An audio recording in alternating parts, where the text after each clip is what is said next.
Tu sais, parfois, on parle de l'amour comme si c'était un sentiment fluffy, mignon, un truc qu'on ressent quand tout va bien. Mais si c'était vraiment ça, Jésus aurait sûrement recalculé son itinéraire au moment de la croix, right? Donc, l'amour biblique n'est pas basé seulement sur l'émotion, mais sur la décision. Si ton amour, di- si ton amour disparaît dès que la personne t'énerve, est-ce que c'est vraiment de l'amour? Aujourd'hui, on va parler de l'amour selon Dieu et voir comment l'appliquer dans nos relations.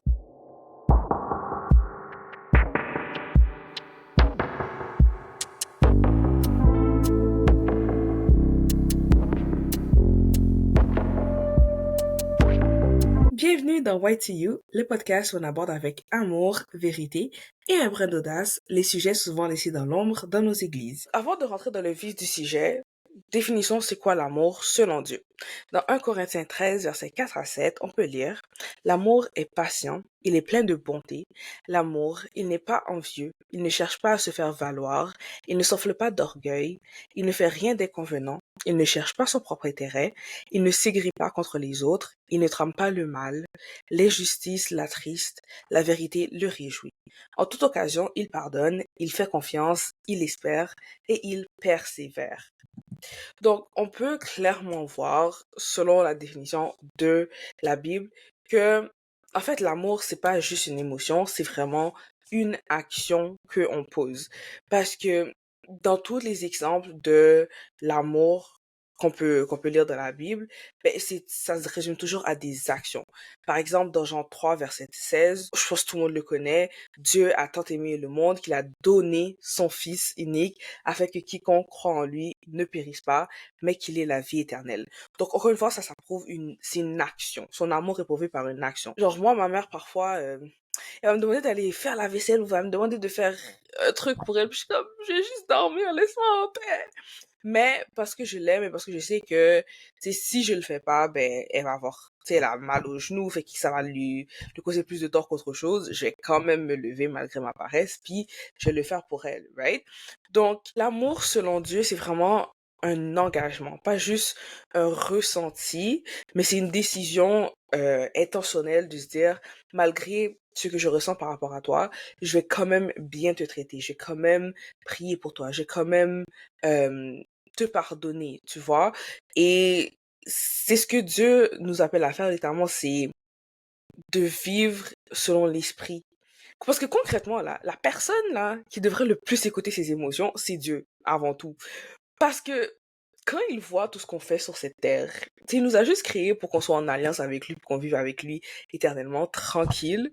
Mais nous, on est en train de faire tellement de dingueries sur cette terre, genre des meurtres, des vols, des viols, euh, des agressions. Donc la première personne qui devrait écouter ses émotions, ben c'est Dieu. Puis c'est ce qu'il faisait dans l'Ancien Testament, mais ça c'est une autre histoire. Là, on va se concentrer sur le Dieu du Nouveau Testament parce qu'il est vraiment doux, contrairement à ce qu'on lisait avant là. Mais malgré le fait que on pêche contre lui tous les jours, puis il savait qu'on allait quand même continuer à pécher contre lui. Il a quand même choisi d'envoyer son fils pour mourir pour nous. Donc si lui, le Dieu des dieux, le Seigneur des seigneurs, le roi des rois, il a pu envoyer son fils, qui est de nature divine, s'humilier sur la terre pour nous, malgré qu'on, c'est clairement qu'on ne le mérite pas, à quelle plus forte raison on doit mettre nos émotions de côté, puis bien traiter nos frères et sœurs en Christ, puis les autres créatures de Dieu. Right? Donc, aimer vraiment selon Dieu, c'est vraiment choisir de pardonner même quand on n'en a pas envie. Puis c'est de donner sans toujours attendre en retour. Ça, c'est quelque chose qu'on fait beaucoup. Genre, ah, mais moi, je t'ai donné un cadeau, donc tu dois me donner un cadeau. Je t'ai prêté de l'argent quand tu m'en avais demandé, donc, tu sais, si j'en ai besoin, tu dois me le redonner aussi. Mais quand on donne, à la fin de la journée, on fait plaisir à Dieu et c'est Dieu qui va nous redonner au centuple. Donc, si on veut vraiment aimer comme Dieu aime, il faut vraiment qu'on arrête de voir l'amour comme un truc conditionnel. Puis ça, je pense, on le fait souvent sans se rendre compte, c'est, ah Dieu, si tu fais ça pour moi, ben, je vais faire ci. Ou, ah Dieu, ben, si tu veux que je fasse ça, ben, tu dois faire ça pour moi. Tu vois, c'est très genre, transactionnel, alors que c'est pas comme ça que l'amour est censé être. L'amour, c'est vraiment genre de toi-même, même si la personne ne le mérite pas, tu le fais parce que tu le fais pas pour elle, tu le fais pour plaire à Dieu, tu vois. Mais malgré ça, tu sais, l'amour, c'est pas juste être naïf puis tout accepter, right? C'est vraiment juste être rempli de grâce. Parce que dans Matthieu 5, verset 44, Jésus disait, aimez vos ennemis et bénissez ceux qui vous maudissent, right? Donc, c'est sûr que quand tu lis ça, tu te dis, hey, je dois aimer mes ennemis, genre, tu sais, Jésus t'abuse un petit genre, là, comme, faut pas abuser, s'ils sont mes ennemis, c'est pour une raison, tu sais. Mais c'est pas parce qu'il nous dit d'aimer nos ennemis que ça veut dire qu'on doit tout tolérer, right? L'amour de Dieu, c'est aussi la vérité. Donc, si une personne te cause du tort, ben, tu peux lui dire, ce que tu me fais, ça me blesse, puis je vais pas le tolérer. Et donc, tu peux tracer ta route. Tu peux te séparer de cette personne pour pouvoir protéger ta paix. Ça, c'est quelque chose que tu peux faire aussi. C'est juste, t'es pas obligé parce que, genre, la personne t'a fait du mal, tu dois absolument lui rendre le mal. Tu peux juste voir, ok, toi, ça te fait plaisir de me faire du mal. Moi, je vais pas supporter ça, je me respecte et je tiens à ma paix. Donc, tu sais, j'ai tracé ma route. Et c'est tout à fait correct. Parce que aimer, c'est pas fermer les yeux sur le péché. Si tu aimes vraiment, vraiment quelqu'un, tu lui dis la vérité quand il fait quelque chose de mal. Et que c'est comme ça que la personne, elle peut changer. Puis c'est comme ça que la personne, elle peut voir que ce que je fais, c'est pas bien. Donc, elle va pouvoir avoir peut-être une prise de conscience. Il y a certaines personnes qui, genre, ils s'en foutent royalement. Donc, ils t'ont fait du mal. Ça les passe au-dessus de la tête. Puis c'est genre, they're good with that. Mais ces genres de personnes-là, c'est le genre de personnes que tu veux pas dans ta vie. Tu veux des personnes qui, quand tu les dis, tu m'as blessé, ils se disent, oh, je suis navré, je ne vais plus le refaire. Puis si eux, ils se disent, non, moi, ce que j'ai fait, c'est correct, moi, je vois pas de mal à ça, puis ils minimisent ta douleur, ben, tu traces ta route, puis tu les laisses faire leur chemin.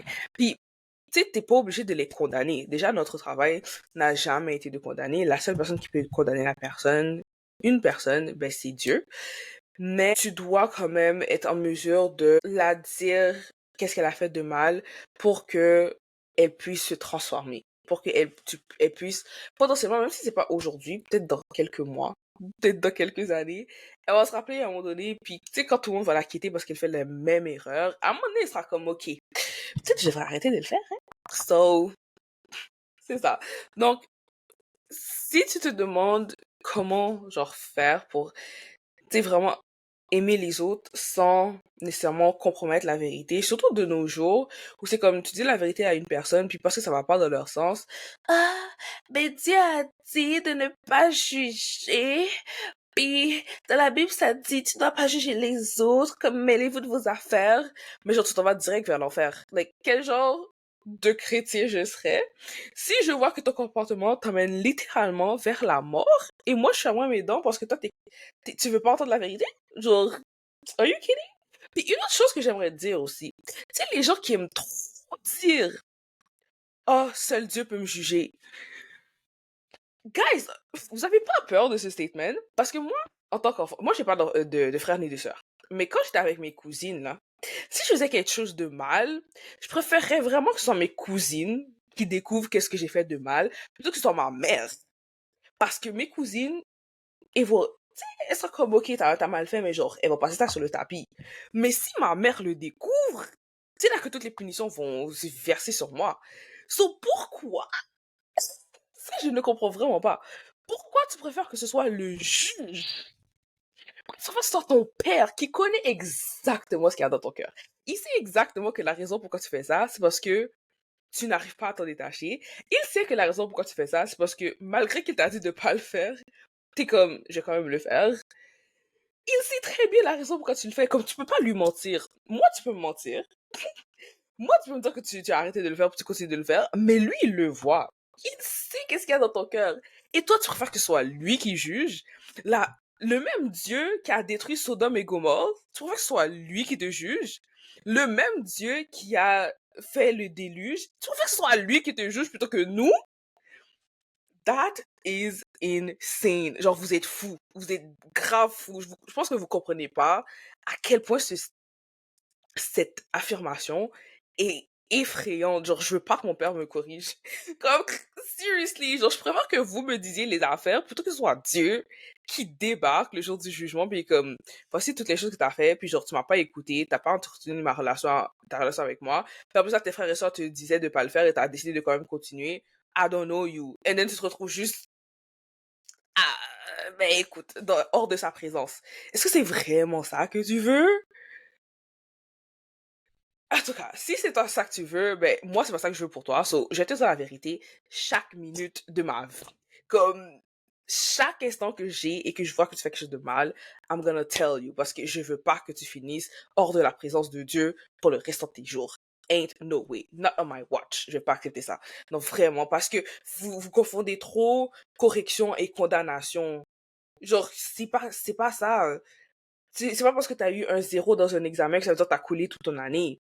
Tu vois, genre, je te dis que t'as fait quelque chose de mal, tu dois être en mesure de le voir, puis si tu me crois pas, va ouvrir ta Bible, puis voir exactement qu'est-ce que la parole dit là-dessus, puis tu laisses le Saint-Esprit travailler en toi, mais vous avez le cœur fermé, puis c'est comme, dès qu'on vous dit quelque chose n'est pas bon, oh, tu peux pas me juger, oh, blablabla, seul Dieu peut me juger.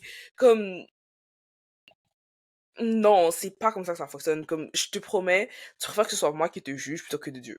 Like, vraiment, vous avez trop le seul Dieu peut me juger facile. Comme, je vois pas pourquoi vous voulez que c'est Dieu qui vous juge. Parce que quand il va vous juger, le jour du jugement dernier, il y aura pas de merci, là. Comme, ce sera fini pour toi, là.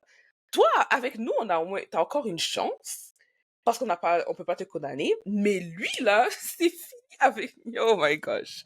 Donc, je vous en supplie, les amis, quand on vous corrige, acceptez la correction, ok? Mais si vous voulez pas l'accepter, allez lire la parole pour voir si on le fait juste pour vous énerver ou si on dit vraiment la vérité, parce que ça fait pas de sens. Mais parlant de ça aussi, il y a des gens, quand vous corrigez, comme la bienveillance, ça existe. Il y a des gens qui sont trop sur leurs grands chevaux. Ah ben, moi, j'ai lu la Bible 25 fois, puis comme moi, je sais toute la Bible, puis toi, là, tu vas finir en enfer. Oui, tu m'as menti une fois, ben tu vas finir en enfer. Comme moi, oui, moi, j'ai servi dans l'église pendant 25 ans, j'ai étudié en théologie, puis moi, mon père, il est pasteur. Pitié. Comme si tu dois corriger quelqu'un, fais-le vraiment dans la bienveillance de se dire, je veux pas que cette personne tombe. J'aime tellement cette personne que je veux absolument qu'elle vienne au paradis avec moi. Pas pour juste montrer, I'm better than you. Je suis tellement mieux que toi. Moi, j'ai tout fait mieux. Ça a pas marché non plus devant Dieu, la chérie. Comme, Dieu sait qu'est-ce que tu fais de la nuit. Dieu sait qu'est-ce que tu penses en dehors des moments où on te voit. Donc, viens pas essayer de faire genre ton arrogant comme si t'étais mieux que la... Ça non plus, c'est pas plus bon. L'arrogance en général, comme dans les deux cas, c'est de l'arrogance. Changez votre cœur pour vraiment avoir un cœur humble. Plusieurs fois dans la Bible, on nous appelle à être humble. Parce que si t'as pas d'humilité, tu es contre Dieu. Si t'es arrogant, ben tu penses que t'es mieux que Dieu. Tu penses que tu sais mieux que Dieu. Alors que tu ne sais pas. Tu sais même pas que ça se passé dans une seconde. Il y a des choses que Dieu t'a sauvées, tu sais même pas c'est quoi qui s'est passé. Tu vois, arrête d'agir comme si tu savais mieux. Non, comme, sois en mesure d'accepter les critiques, et sois en mesure de donner les critiques en sachant que on a une marche assez difficile en Christ et que c'est normal que certaines personnes vont tomber, mais juste de les encourager à se relever. So, faut vraiment apprendre à mettre des limites, vraiment, genre, parce que vous êtes trop dans les extrêmes. Soit vous voulez pas la correction, soit vous essayez de condamner trop vite. Comme, faut vraiment apprendre à retirer cette amertume dans les deux côtés, puis vraiment accepter d'être corrigé et de corriger les gens avec bienveillance. Parce qu'à la fin de la journée, l'amour sans action, c'est vraiment pas de l'amour. Dans Jean 1, non, 1 Jean 3:18, je me rappelle bien, ça dit n'aimons pas en parole et avec la langue, mais en action et avec vérité. Donc parfois on dit vraiment genre oh je t'aime ou j'aime Christ, mais quand tu vois une personne, c'est comme si elle avait jamais existé. Mais genre si tu aimes vraiment Christ, donc tu aimes chaque personne que il a mis sur cette terre, puis si tu aimes vraiment Christ, la première chose que tu vas faire, c'est partager aux autres à quel point l'amour de Dieu est grand, puis à quel point l'amour de Jésus change, puis comment la grâce de Jésus peut vraiment changer toute ta vie puis t'amener une paix incroyable. Donc, cessons de juste dire qu'on aime Jésus, cessons de juste dire qu'on aime une personne, vraiment montrons-le par des actions. Sois pas en train d'insulter la personne matin, midi, soir, de la rabaisser matin, midi, soir, puis de dire, ah oui, je fais ça parce que je t'aime. Oh my gosh, like, please, please.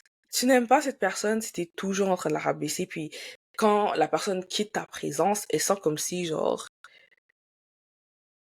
tu sais, c'est le pire moment qu'elle avait passé. Elle ne, c'est pas ça de l'amour. OK?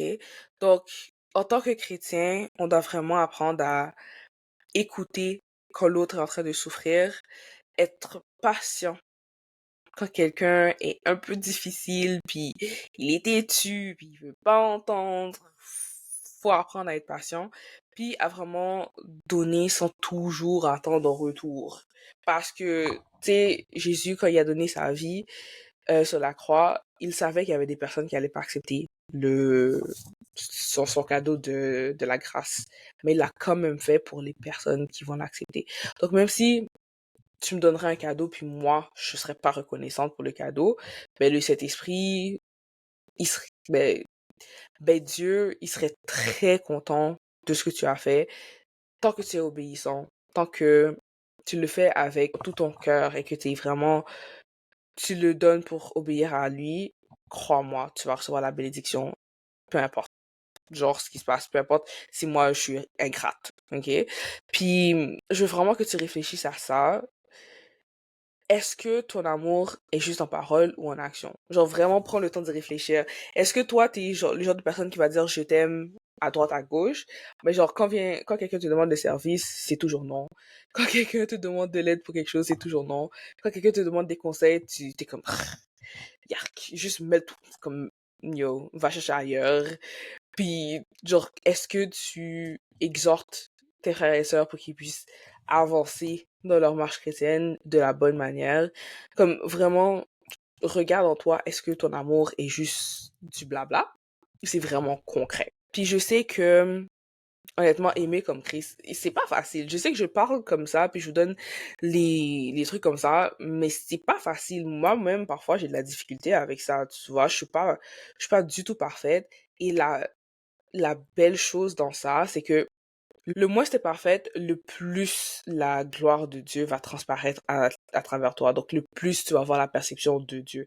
Donc, le fait d'admettre que tu n'es pas parfaite et que tu as encore des choses à améliorer, ça donne la place au Saint-Esprit de faire son travail. Ça donne la place à Dieu de vraiment faire ce qu'il veut dans toi, puis de te transformer pour que tu le ressembles de plus en plus.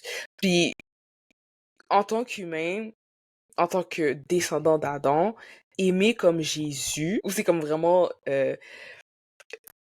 ou c'est un amour vraiment inconditionnel, c'est vraiment pas naturel pour nous, mais c'est vraiment possible grâce au Saint-Esprit. Puis c'est justement pour ça que j'ai écrit mon guide qui s'en vient bientôt, pour vraiment qu'on puisse savoir c'est quoi que le Saint-Esprit produit en nous et de pouvoir les reconnaître et voir est-ce qu'on l'a, c'est ce fruit-là en nous, est-ce qu'on l'a développé en nous et c'est lesquels des attributs qu'on doit encore travailler pour qu'on puisse plus ressembler à Jésus. Donc ce guide aura vraiment des clés concrètes pour cultiver l'amour et les autres facettes du fruit de l'esprit. Tu peux t'inscrire dans le lien dans la description pour être averti quand il sera enfin sorti. Et c'est tout. Aujourd'hui, je sais pas si vous avez remarqué, mais ma voix était un peu off, mais je suis sortie avec les jeunes de l'église et disons que j'ai un peu trop crié. Voilà. Non, pour conclure, l'amour selon Dieu, c'est pas juste un vibe du dimanche, c'est vraiment un mode de vie. Puis, c'est quelque chose que petit à petit, on va développer en laissant la place au Saint-Esprit pour le faire. Donc, partage ces vidéos à quelqu'un qui en aura besoin. Donc, tout le monde, en gros, tout ton entourage devrait entendre cette vidéo parce que ça concerne tout le monde. OK? Tout le monde doit aimer comme Christ. Puis tout le monde doit apprendre à accepter les corrections puis à démontrer l'amour avec des actions, d'accord? Donc, partage à tout ton entourage, puis abonne-toi pour pas manquer les prochains épisodes. Le prochain épisode sera sur la joie, donc on verra comment vraiment baser notre relation sur la gratitude plutôt que les attentes. Et dis-moi en commentaire si il y a un certain aspect de l'amour que vraiment t'as de la difficulté, puis s'il y a une personne en particulier que t'as vraiment du mal à, tu vois, que tu supportes pas, là, tu vois. Moi, je pense que le plus dur pour moi, au niveau de l'amour, ça a été longtemps de pardonner. Comme vraiment, c'est comme quand tu me fais du mal, c'est coupé là. Comme je te bloque partout, tu vois.